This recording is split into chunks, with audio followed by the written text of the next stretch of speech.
Hello and happy Friday. Welcome back to this edition of Staff Stories. My name is Sarah. I am the Associate Director of Young Adults Ministries here at Calvary Community Church. And today I get to talk with the lovely Gina Spivey, who is our pastor and director of our Special Needs Ministries. Hi. Hi, thank you for being here. This is so fun. I love it. I know. I love this. And I'm really grateful that you get to join us. Well, thanks for having me. Yeah, of course. I'm excited for some of your responses. I know we were catching up beforehand. Yeah. But yeah. All the thoughts. All the thoughts. So let's jump right to it. Okay. All right, the first question that we're asking is, throughout this whole quarantine experience, what are 3 words you would give to describe it over the past 6 or 7 months? Okay. There's so many. There are so many words I would choose to describe. Some more, I don't know. Some happy, some not so happy, but I'll narrow it down to 3. Okay. So I think the first word is unfamiliar. So I was thinking about the fact that not only have we never been through something like this, but our parents, for the most part, haven't been through something like this, and they certainly haven't been through a pandemic with social media and an election year and all of the things. 2020. Yeah, 2020 again. So I think it's so unfamiliar, and with that comes just the inability to be totally prepared. And there's not a lot to compare it to in community and to learn lessons from other people who have been through it, who can guide us. So it's unfamiliar, and that means a little scary. That was my second word, is that it's kind of worrisome and can be scary, if I'm being honest. I know. Honest. We need the honesty. I know that we're, we can't live in fear, of course, and all of those things. And there's no fear with Jesus when it comes to the ultimate, hope. Yes. But there are fears that come along in the day-to-day. I'm a mother of 2.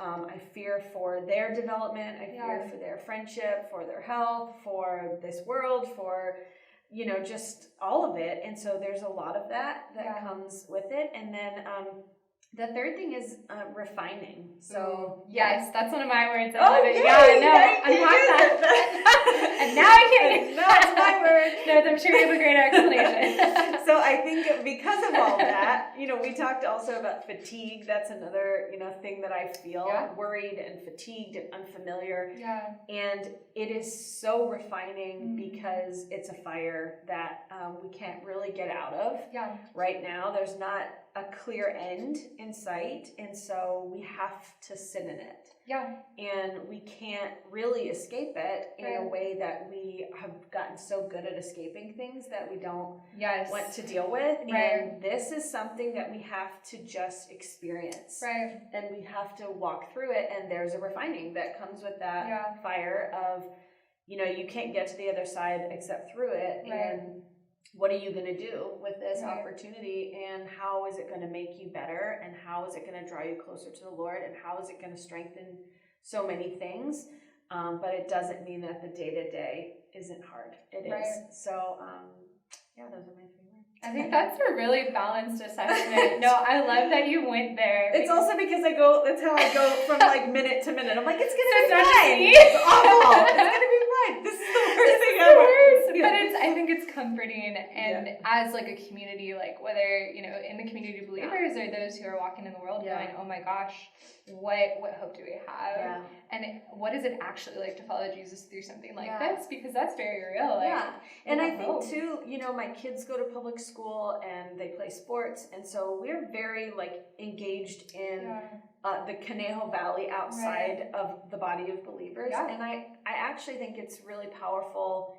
As much as we're called to be a light and to be different, and we are, it's also powerful to say to people, I'm afraid too. Yes. Or this is scary for me too, because it's a level playing field and it's real, and it's okay to be all those things. We get to say we have the ultimate hope. Yes. And that we can't live in our fear or don't live in our fear, but we have moments of that, and I think that that's an evangelical, opportunity too to use that. So anyway, all of that to say, yes, those are my words. Oh no, I love it. Okay, so going off the last word of refinement, it perfectly fits the next question, which is, what do you feel has been your biggest area of personal growth during quarantine? So I, if you're familiar with the Enneagram, which I know that you are, yes. I am an Enneagram you have my ear. 8.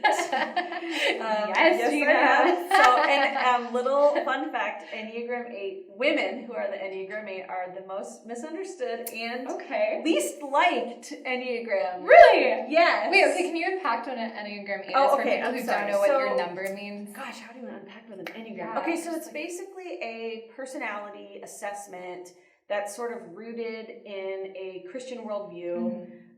And there are 9 Enneagram types, and they kind of cover the gamut, and you have a primary Enneagram type, and then you have, like subtypes and where you go in health and unhealth, and there's a whole world of the Enneagram. Worth looking into, yes. So as an Enneagram 8, also as a type, control is very important to me.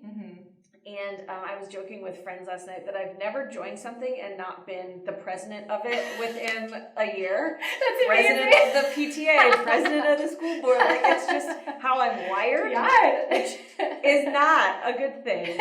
But it can be, but it cannot be also. And especially in times like this when I have very little control.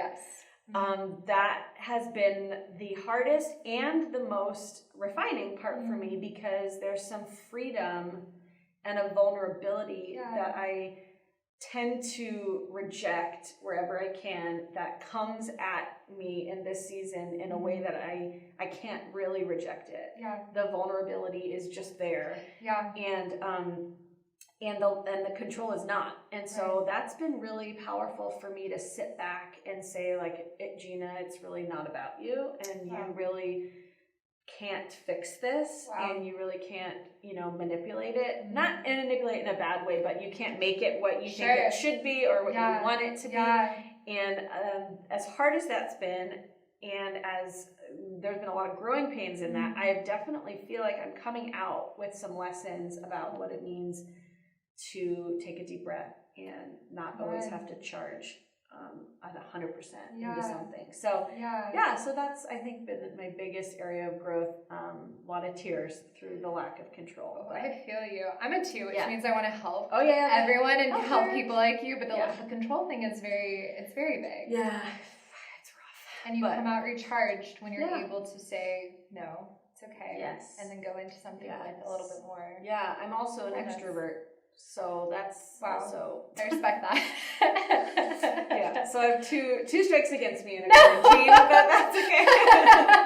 Hey, it's real. I have nothing to control and no people to hang out with. I'm in a very lovely spot. You are going to have a really bright light at the end of the tunnel. But I love that. And so, you touched a little bit on, like, personal challenges of even, like, maybe your personality type during this time, which leads us to the next question is, what do you feel like has been your biggest challenge or disappointment during quarantine? I feel like I touched on the personal side of it, but I want to speak to the ministry side of it a little bit, and because I know I'm not alone in this. The thing that I love most about this ministry is the connection with families and spending time together on Sundays and at buddy breaks and at big events like Beach Day and the meetings and the emailing. I do it because it's a means to an end.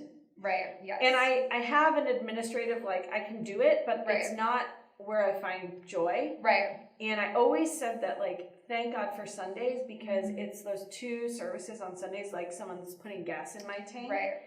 And to not have that gas over the last 6 months or what, however 5,000 years it's exactly been. We're in a black hole. Who knows? I don't know. It's been really hard because I just miss it so much, and I miss the connection, and I miss the people, and I miss the volunteers and the community and being together in the office culture that we have here that's really healthy and fun, and the joking and just all of that. So that's been really hard for me. Some things you can do remotely on a Zoom call. But you cannot replicate time with families that you love and kids that you love and volunteers that you love. And so that's been really, really hard. Really hard, to the point where I just get low about it. Wow, this is rough. But we're starting to see little glimmers, like having Buddy Break back now. Yes. We love. Quick story when that first Buddy Break came back. And without telling volunteers, kids, their VIPs start showing up, and all the volunteers started cheering. And it was because they feel the exact same way. Like, they've been anticipating that reunion. Exactly. Yeah. And so I was like, of course, completely broken down in all a the corner emotions. somewhere. But it was just I think that everybody's feeling that right now, and some more than others, and some people are very okay to be isolated and do their thing, and I'm just not wired for that. So that's been the hardest part. Yeah. Well, thank you for being honest. Sure. That freed me up when we were talking about it, because I think that's real to address those places of wow, I will be excited when this can return to fullness. We're missing something that's valuable. So. We really are. Yeah. No, I appreciate that. Which I think also leads well into our next question. But in all of that, what do you feel like you've learned about the Lord in that time? I think I never really understood, not that I didn't understand, but I don't think I really fully absorbed mercies being new every morning. Oh, that's a word, Gina. Right? That's a word. Because I wasn't so dependent on his mercy every morning like I am now. Yeah. And so to really experience, the days are so long some days. Yes. And the months have been long, and the quarantine has been long. And so that feeling every morning when the sun comes up and it's a new day. Yeah. And all the things that happened that were frustrating the day before, or where I felt like I was on an island or whatever, every morning to feel really the Holy Spirit in my heart and in my home, and with a new mercy to remind me that he's still with me. Yeah. It's been overwhelming to really experience that in a way that you almost can't experience it until you're in a season of lament. Yes. And until you're in a season of loneliness and isolation, and then you see wow, it's really there. And so I think I knew that to be true, but to really experience it and feel it in a way that felt like water. Yes. That sensitivity, and water to a dry place just feels different than to a well-hydrated place. Exactly. And so I think that's been, I've just fallen in love more with that side of the Lord through this process than I ever really had before. So I think I've just grown very thankful for that. That he cares so much to show up every day and remind us that, we're not alone. So that's, I've really appreciated that from the Holy Spirit in this season. That stirs hunger in me to spend time with God in the morning. Honestly, and I think you're so right to know, there is that beauty of seasons like this that feel like desert, because we get intimacy with the Lord in a new way. So you can take that one with me. Yeah, okay. You do that. Okay, good. Pack it up. Okay, so we've arrived at our final question. Okay, final question. Woo. Sorry, I probably went long. No, you're doing great. No, thank you. I have people to talk to. I know, right? This is amazing. We're never gonna end. Never gonna end. But okay, so final thing, and I love this one because I feel like, again, this is something that we can kind of give others to take with them, or even just sharing the delights of this season. But once this is over, whatever this is, what is one habit or rhythm or experience you hope to carry with you well beyond 2020 or COVID or kind of this unique season? Yeah. Okay. So with the Enneagram 8 and the A-type and the charging comes a very packed schedule. And, I've always worked full-time outside of my house. Yeah. I have 2 kids that are always involved in 100 million things. Yeah. I don't join anything if I'm not all the way in. So it's the school board, the this, the that, the that. And I think I've realized how busyness really can disconnect a family. Wow. Yeah, in a way that you don't even just like before, you don't even realize it until the busyness slows, and then you're like, wow, we never had this much time to play cards. My daughter, who's almost 13, and I have connected. I know. Don't even. So have connected over Phase 10, this card game that takes forever. Okay. And normally we couldn't finish it because there was always on to the next thing. Yeah. And I think especially with an almost 13-year-old, what a sweet season to be able to slow down and spend quality time with one another and really get to know each other as, friends and family and all that. So I think the thing that I would really like to carry with me is to just slow down a little bit and to take a deep breath and to not overpack with external pressure. And I can do that. It just is my natural go mentality. And so for as much as I've missed all of that, there's a piece of that I think really I've seen the benefit of in my family life and in my personal mental health and journey and all of that. So I think that's my big, hopefully, takeaway.